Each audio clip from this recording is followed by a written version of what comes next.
What a beautiful group you are.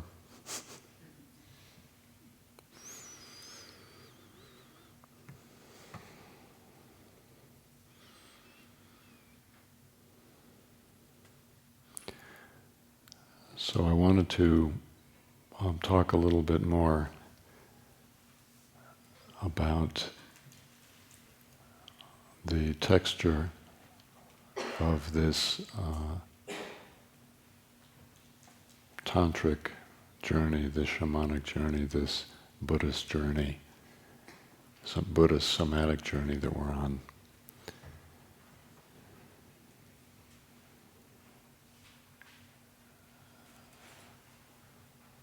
We have within us, at the very foundation of our being, an imperative. And the imperative is to be who we are and to fulfill our mission in being at all, in being born. And that mission, like the mission of every other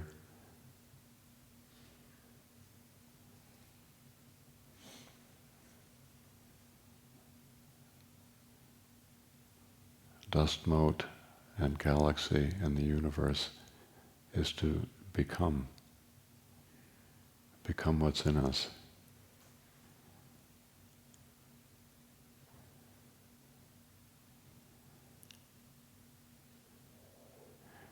Every human person has that as the deepest depth of who they are.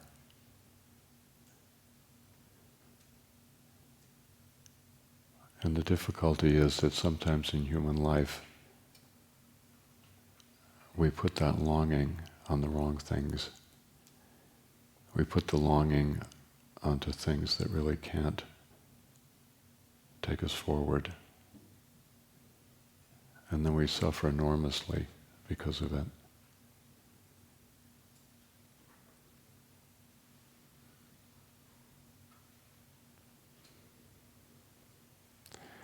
There's a saying in the Mahayana that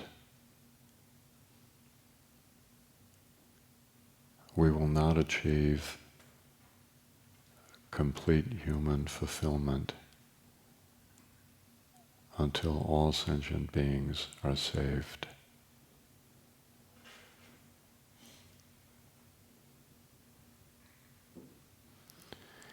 And the way that's understood in the Vajrayana is that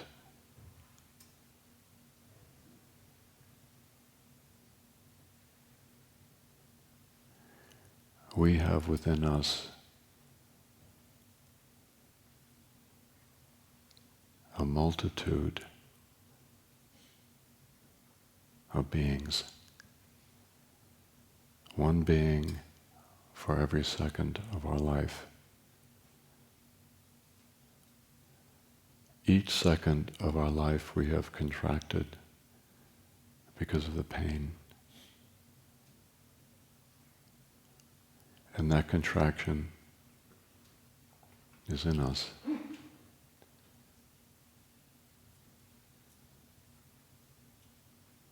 And the fact of the matter is, within us are all sentient beings. So in the Vajrayana, the path to liberation, and I wouldn't say liberation exactly, it's a very confusing word. I would say fulfillment or completion. As we do in Dzogchen, we talk about the great completion, not the great liberation. I would say the path is the shamanic path of descending into the darkness and finding the parts of ourselves that wait there to be freed.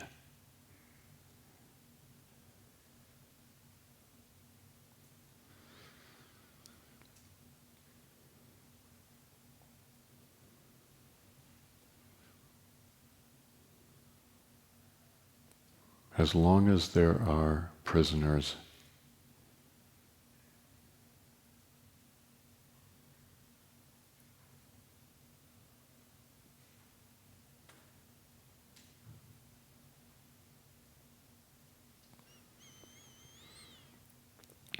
in the dungeons and torture chambers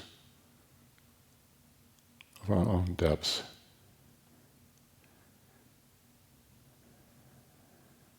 there can be no freedom.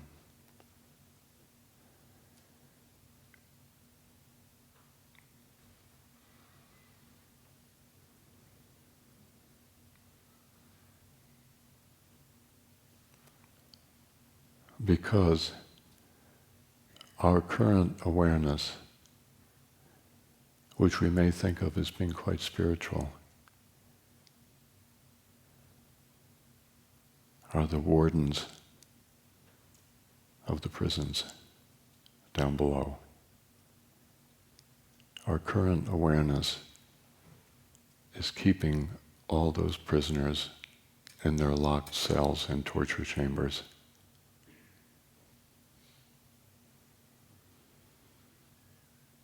A huge amount of our psychic energy, we know this from, modern psychology, when we have unresolved trauma, which is the prisoners, which are our former and present selves, a huge amount of our psychic awareness is tied up in keeping them under wraps, in keeping them down below, because we don't want to experience the pain, the unbearable suffering that's going on.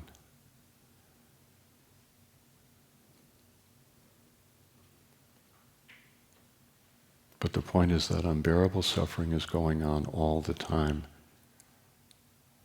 whether we know it or not. And again, as we know from psychology, it affects us, and those unconscious parts of ourselves, those parts of ourselves that we do not want to face,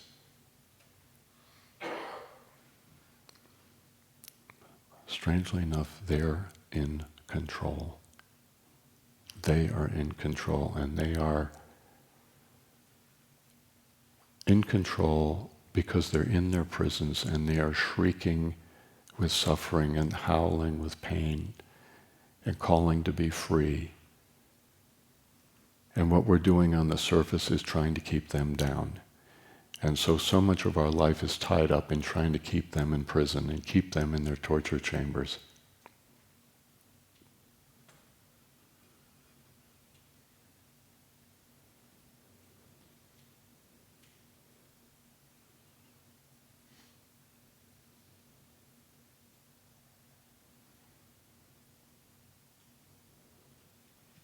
When we sit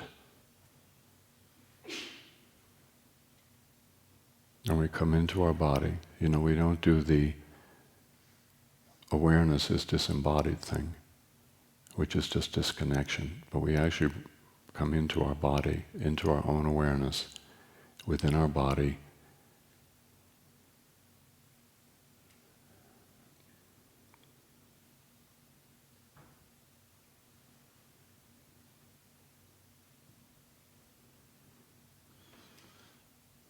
We begin to hear them.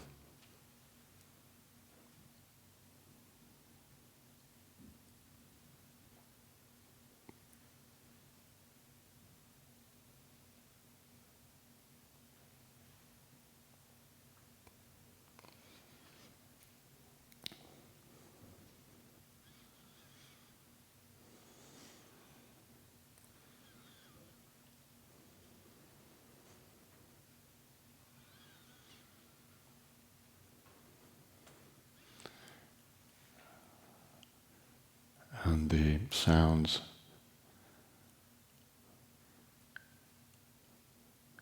from the dungeons and the torture chambers become louder.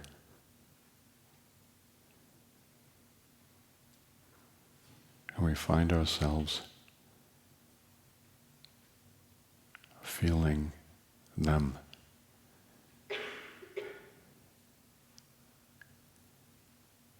And we find ourselves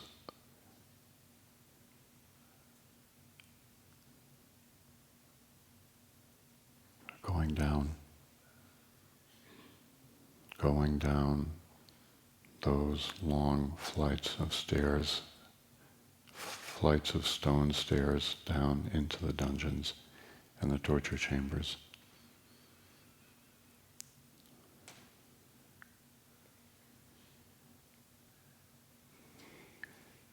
And at first we can smell the fear and the terror of the inmates.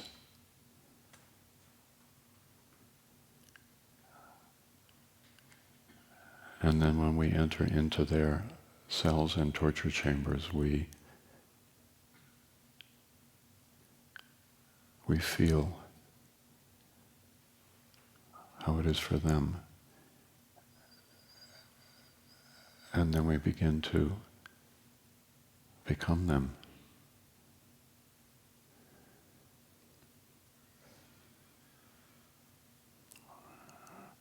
And suddenly we are in the midst of the most unbearable torment and confusion and darkness and pain.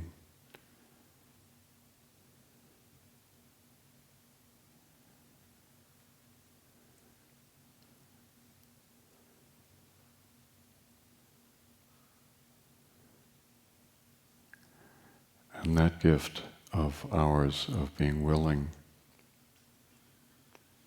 to go down into those deep, dark, terrifying places is an act of unbelievable compassion on our part.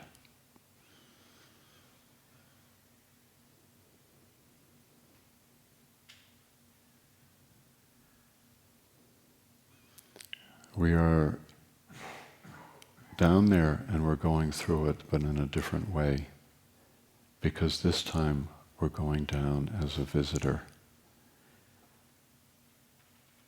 We're going down on a mission of compassion, whereas before we were helpless, the helpless prisoners, helpless and confused in the midst of the most terrible overwhelm and pain and panic and despair and hopelessness, and we didn't know why. Didn't know why it was that way. And we felt there was no one to help us, there was no one there.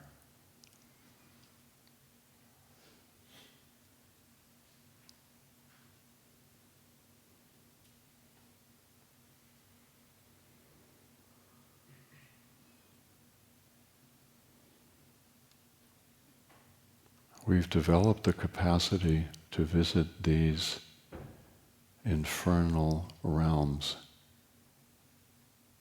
through our sitting practice.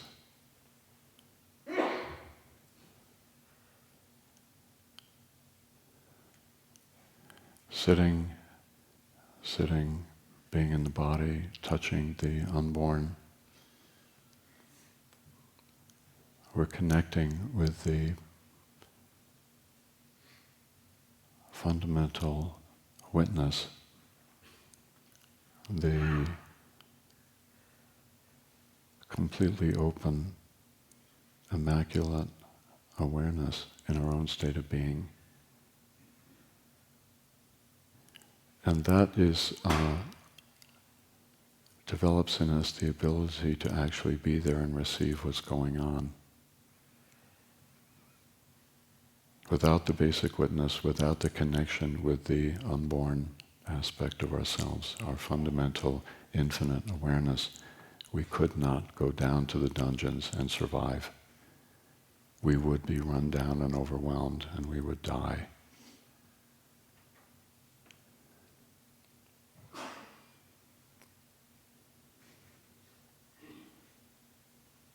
when we go down to the dungeons and the torture chambers on our mission of compassion,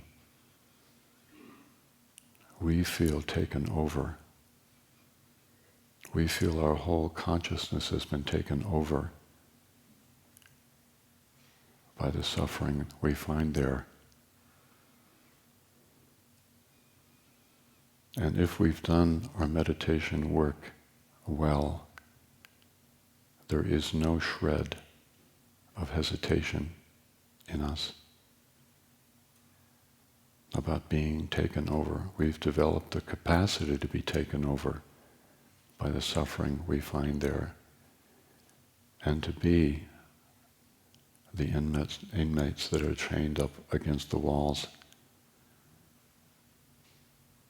and curled up in despair on their stone beds.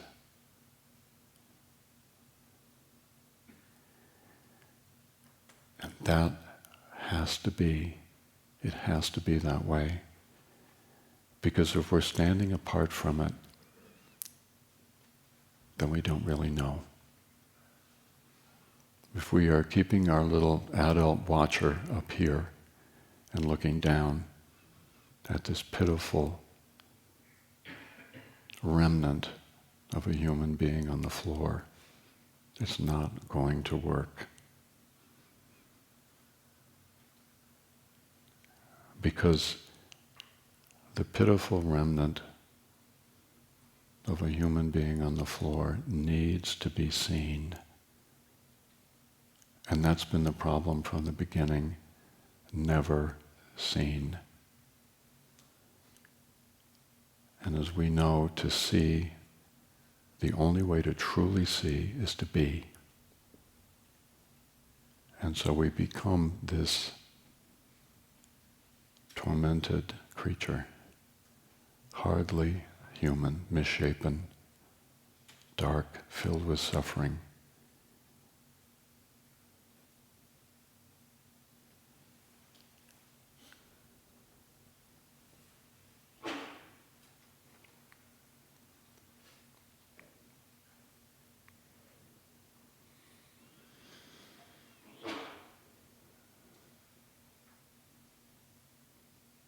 And so we sit here and we go through it, each one in our own way. We find ourselves there, triggered, activated. You know, we use these words, but actually it's much more to it than that. That's just words to indicate how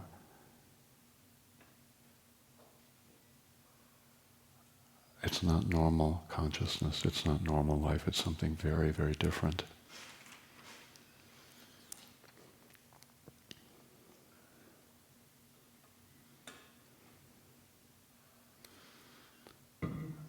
We can be with our friend, our intimate partner, our teacher, our therapist.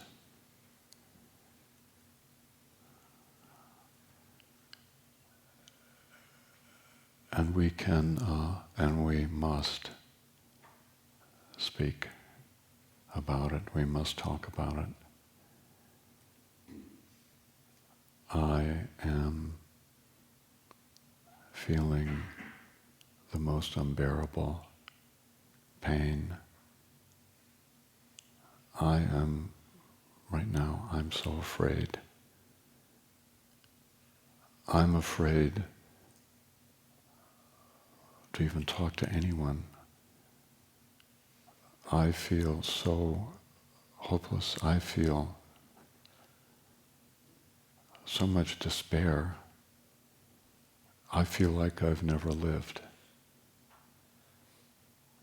I feel like I have no life. I feel like I'll never have a life.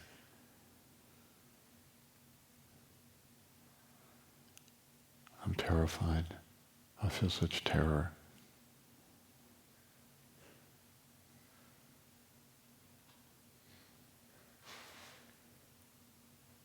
And that is a huge moment. Because what we're doing is we're giving the prisoner something the prisoner has never had, which is a voice.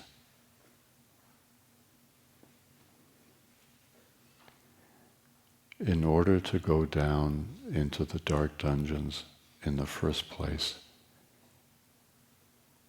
we have to be willing to give up our adult pomposity and ridiculous posturing. I'm an adult, I have it all together. I can handle my life. And in fact, I'm really quite great. I'm so capable and competent. We have to give it up. And that's not an easy thing to do. We have to completely be willing to let it go in order to go down in the first place, and to have the fortitude to allow ourselves to be taken over by the suffering we find there. And then to talk about it to our partner, to our friend.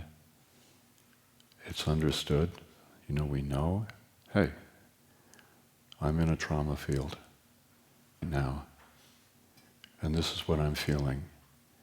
And I want you to know, to do that, we have to let go of all of our pretension, and we have to be willing to be nothing and to be anything. And that's why the training, excuse me, that's why the training that we're doing here is so absolutely critical and important.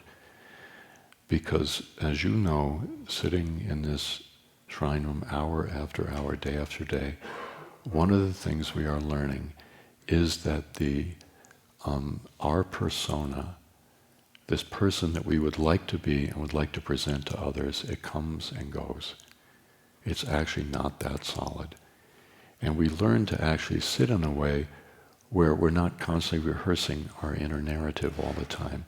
We can actually periodically have a moment of silence inside. Why are you laughing?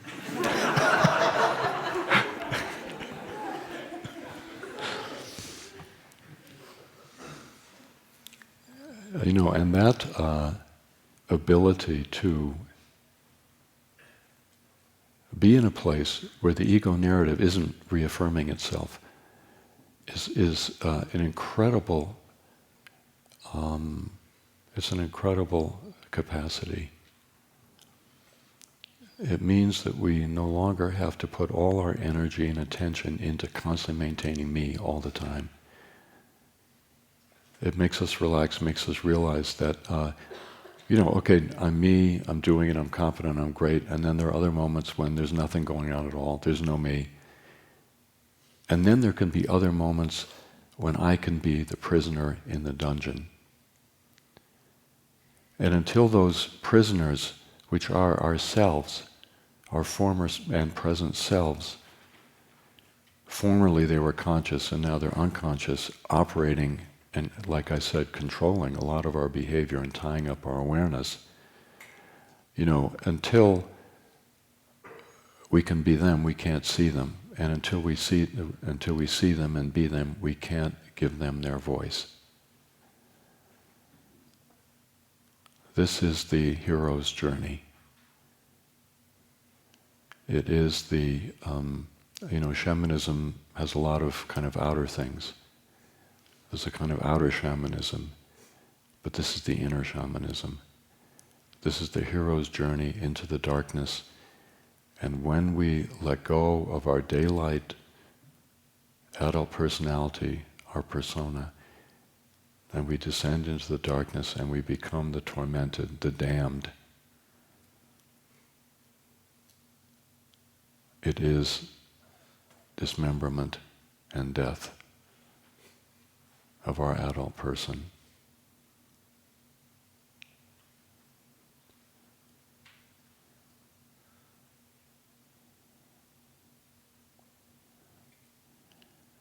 And when we do that, time after time after time, sitting here, and going through all of these experiences,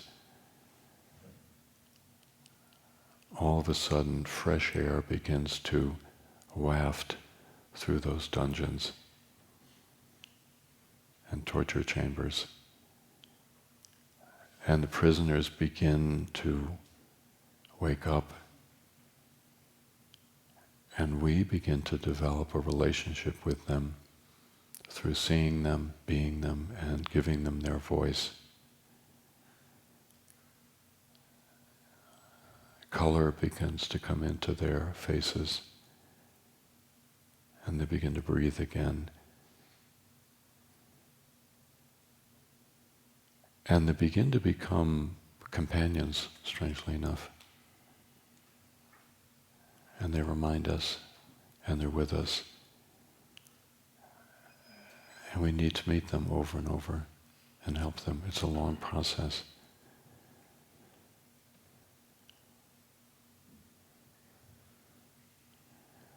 But the prison doors have been thrown open, and the damned have been redeemed to life, and things begin to change. And our adult person becomes so much softer and so much more tender about the whole thing, so much more sympathetic to how it is to be human, and more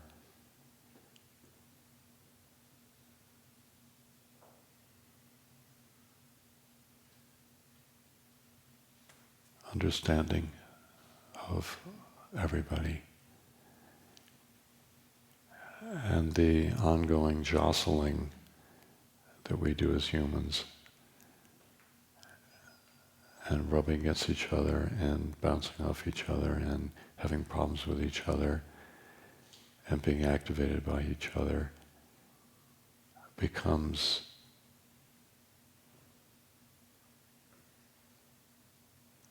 not a unwanted and condemned part of our life, but it becomes a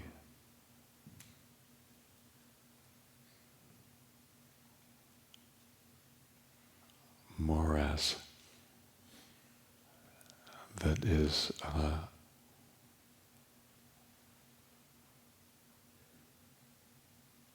turgid with life. It's a muddy bog that is filled with life, that is about to bloom.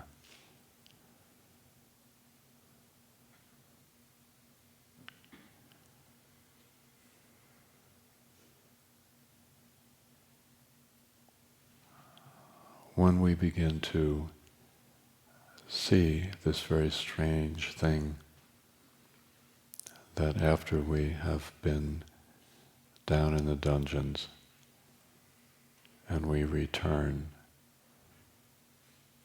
something is different in us. It's the strangest thing. I noticed it when I first met Trungpa Rinpoche, and he was the master of creating a space where you suddenly found yourself down in the dungeons. And at that time, I don't think any of us had a clue what was going on. And he made no effort to tell us.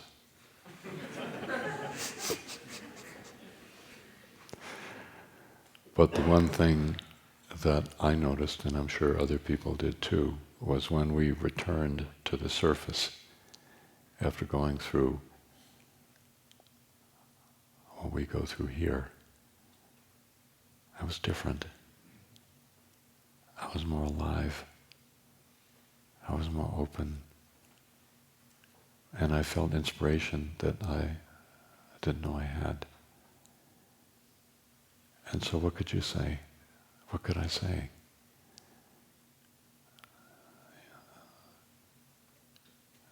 And that's our process. It's our process. We are rescuing from the depths sentient beings. Because, Rinpoche told us always, when you're down in the dungeon and you're freeing some pitiful soul who's been chained to the wall forever, you are freeing that soul throughout the world.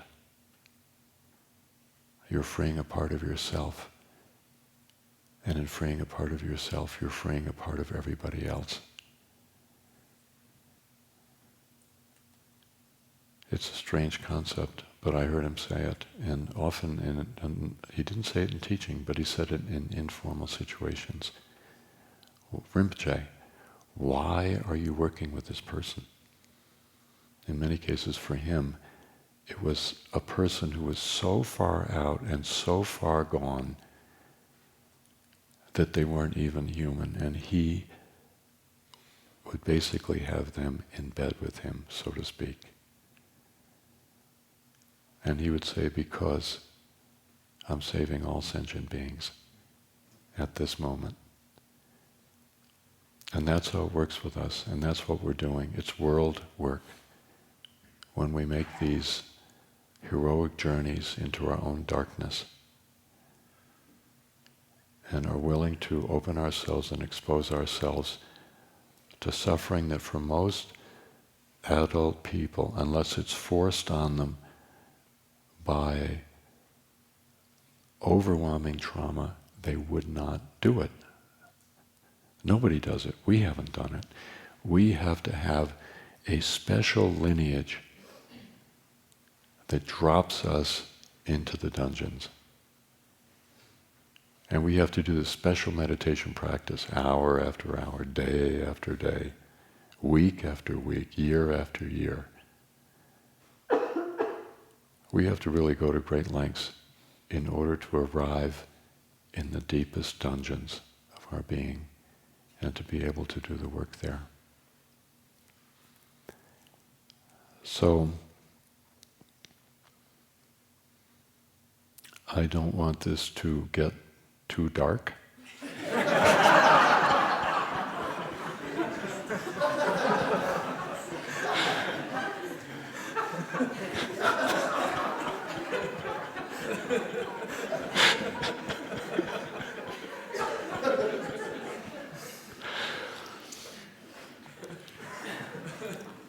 And I want to, at this point in my talk,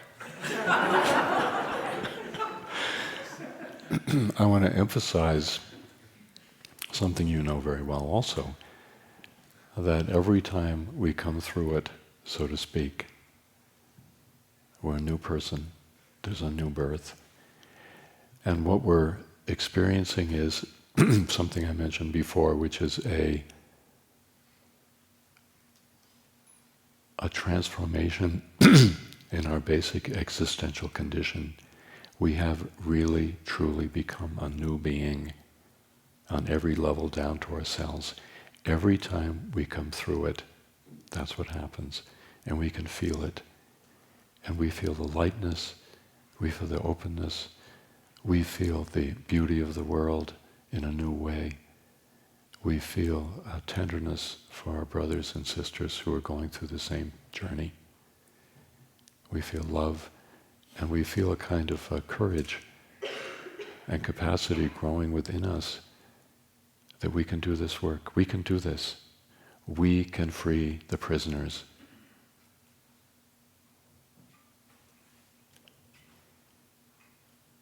And then we sign up for our next retreat.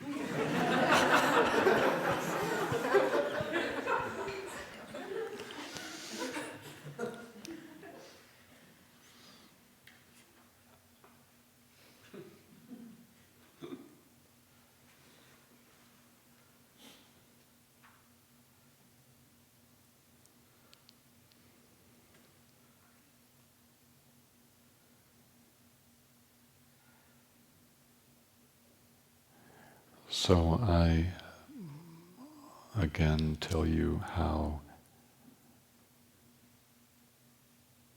awed I am that you're here and you're willing to do this work. You're willing to go through it. And you have this humor about you. And some of the, I continue to love your notes. I mean, people are telling me their experiences, the things they're thinking about, giving me feedback, really helping me, because sometimes when I give a talk, I emphasize one thing and I sort of miss the other side. And I get a lot of feedback. And one thing I find interesting is people, not very often, but people say, this really triggered me, and I'm really triggered, and I'm really pissed off, and, I hate you, but don't worry, I'm just being triggered, I'll work through it.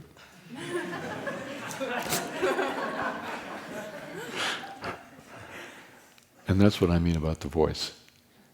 You're in the dungeon, but you're speaking it, and the minute you speak it, that prisoner is free. And then the humor comes in. It's very beautiful. So we're going to have kinhin, and then we'll do a little bit of practice.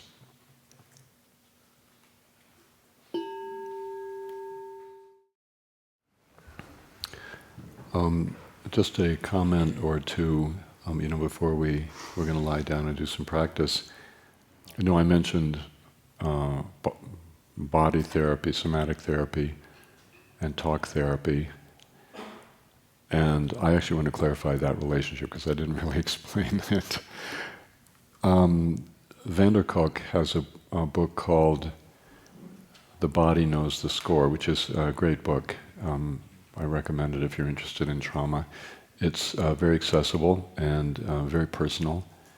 I'd love to meet this guy someday. He sounds like just a real straight shooter and very humane, a decent person. And he comments that, we have three main ways of dealing with trauma in ourselves and the people we work with. One of them is somatic therapy, one of them is talk therapy, one of them is pharmacological intervention, psychotropic drugs.